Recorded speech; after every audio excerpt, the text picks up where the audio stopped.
Hi, welcome to week 1 of this 4-week course on Rational Emotive Behaviour Therapy. The aim of the course is to improve psychological well-being and performance for sales professionals. Over the next 4 weeks, you'll learn about the principles and key concepts of REBT and how it can help you achieve your goals. If you have any questions at all at any time, please email Natasha at the address on the screen.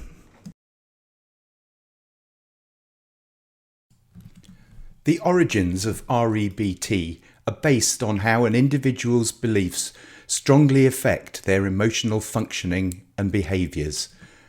Irrational beliefs are the focus of this approach, as such beliefs have been proved to make people feel depressed, anxious, unworthy, stressed, and angry, and often lead to self-defeating, unhelpful behaviours at work that move us even further away from achieving our goals. REBT is a humanistic approach that focuses on our ability to create our own positive and negative emotions. According to REBT, our belief system impacts whether we achieve success in our lives. The goal of REBT is to make changes to irrational thinking patterns, behaviours, and unhealthy negative emotional responses using reasonable, logical, pragmatic, and rational thinking. An REBT therapist or coach helps people by disputing irrational beliefs. For example, the coach points out how irrational it would be for a salesperson to believe that he or she has to consistently hit sales targets to be considered a worthwhile person. Rational Emotive Behaviour Therapy, REBT, was the original form of what is now the Cognitive Behavioural Therapy, otherwise known as CBT. It was developed by Dr. Albert Ellis in the 1950s and is based on Stoic philosophy, which is designed to make us more resilient, happier, more virtuous, and wiser. And as a result, better people and better professionals. The basic idea Ellis had was that the majority of people are not aware that a great number of their thoughts about themselves are actually irrational and have a bad influence on their behaviour. According to him, these thoughts affect one's emotions and consequently relationships and behaviour in different situations. So, here's how Albert Ellis's personal experiences influenced his work. Several decades ago, when he was a young man, Albert Ellis had a great fear of talking to women. One day he decided to start dealing with this problem by means of an experiment. For 1 month he went to a park and made himself talk with 100 women and ask each one to go on a date.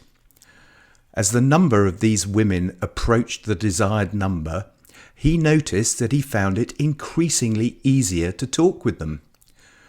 Only 1 out of 100 actually said yes to going on a date. However, Ellis realised that rejection was bearable and it did not make him any less of a person. This experiment was the basis for his theory.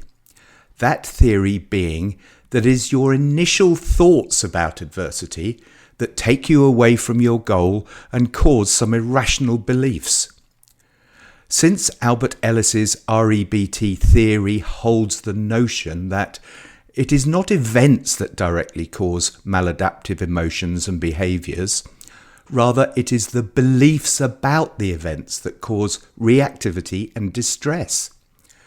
Ellis, in 1994, characterises the approach and goals by suggesting that REBT is not interested in helping people to merely ventilate emotion and feel better, but through the strategies they can truly get better and lead happier, non-self-defeating, self-actualised lives. Ellis suggested our thoughts, feelings and emotions are all connected and interlinked.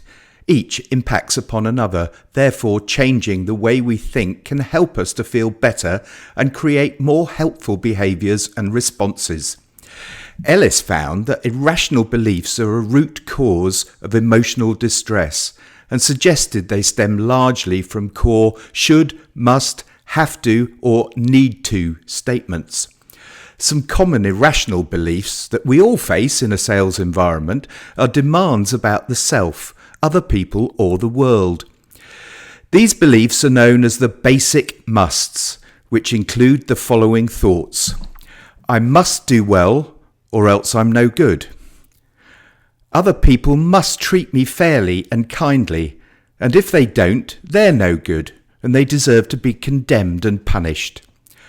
I must get what I want when I want it, and I must not get what I don't want. If I don't get what I want, I can't stand it. These irrational thoughts can lead to needless suffering. The first belief often leads to anxiety, depression, shame and guilt. The second belief often leads to rage, passive aggression and acts of violence or avoidance. And the third belief can lead to self-pity and procrastination. The demanding nature of these beliefs causes problems.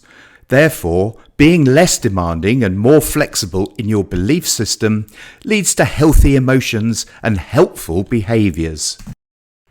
The four main irrational beliefs include demandingness, awfulizing, low frustration tolerance, and global evaluation, as they all lead to psychological distress. Demandingness is the overarching primary irrational belief, and awfulizing, low frustration tolerance and global evaluation, which means depreciation of self or others, are all secondary irrational beliefs that fall underneath demandingness. Ellis suggested that all serious emotional disturbance is caused or strongly influenced by cognitions, which are your thoughts. And these cognitions take the form of demands, e.g., I must be successful, and one of the derivatives, it's horrible, or I can't stand it, or I'm a rotten person. REBT fosters a simple situational ABC model, whereby adversity causes beliefs that have consequences or emotions. Rational beliefs will generate healthy negative emotions, but irrational beliefs will bring about unhealthy negative emotions that cause unhelpful behaviours that move us further away from our goals. An example of how this plays out can be explained within the situational ABC model, whereby the activating event, A, such as needing to be the top performer, leads to irrational beliefs, B, such as feeling like a complete failure, causing adverse emotional or behavioural responses or consequences, C, such as wanting to quit your job or stop dialing for the rest of the day. Irrational beliefs are I must absolute statements like I must be successful or else I'm a failure. In consequence, this irrational cognition leads to awfulizing thoughts, self-doubt, and global evaluation, which brings harmful implications. When you are demanding, awfulizing, thinking you absolutely cannot tolerate something, or believing you or others are worthless or bad people, you cause yourself a great deal of emotional distress. And throughout this course, you'll learn how to become less demanding, more tolerant, and improve acceptance of oneself and others through disputing your irrational beliefs and replacing them with more positive, rational, and adaptive ones. REBT is an evidence-based psychotherapeutic approach, which is recommended by the National Institute of Care Excellence, NICE, and currently used within the NHS as a frontline psychotherapy to help people overcome a wide range of common everyday stresses or mental health problems. We believe it is important only to use interventions that have a large body of scientific evidence to support their effectiveness and efficacy to help with certain problems. REBT is very commonly used within sports contexts and shows a promising growth in the use of REBT interventions with athletes. This evolution places us at the moment of gathering research in other occupations that foster a need-to-win mindset, such as sales. Many stressful occupations exist. However, there is a dearth of evidence for using REBT or Rational Emotive Behaviour Coaching, REBC, in business settings, despite it being an effective therapeutic and psychoeducational intervention to reduce distress and enhance performance across a wide range of populations. Using REBT in sales occupations could be the answer for reducing stress and burnout. The World Health Organization suggests that burnout comes from prolonged occupational stress that isn't effectively managed. Burnout is defined by the WHO as follows. Burnout is a syndrome conceptualized as resulting from chronic workplace stress that has not been successfully managed. It is characterized by 3 dimensions: feelings of energy depletion or exhaustion, increased mental distance from one's job or feelings of negativism or cynicism related to one's job, and reduced professional efficacy. Burnout refers specifically to phenomena in the occupational context and should not be applied to describe experiences in other areas of life. The World Health Organization is about to embark on the development of evidence-based guidelines on mental well-being in the workplace, which highlights the importance of finding and utilizing effective workplace well-being interventions to relieve stress and prevent burnout for sales personnel, as sales are the lifeblood of any successful business. Therefore, healthy, high-performing sales teams are vital for our nation's health and economic recovery from the COVID-19 global pandemic that has had catastrophic impact on so many people's lives and businesses. Some of the adversities you face as salespeople in your daily lives probably includes relentless or unachievable sales targets, inconsistency within expectations and performance, relationship issues, conflicts with teams or with management, rejection, disrespectful customers, long hours, lost money, and bonuses. Yes, the list goes on and on. As you can see from this flowchart, adversity occurs when something threatens your chances of achieving your goals. Therefore, in highly stressful jobs, you face many challenges which negatively impact upon both well-being and performance. REBT aims to help you achieve goals, overcome adversities more effectively, relieve stress, improve mental well-being and performance in your role.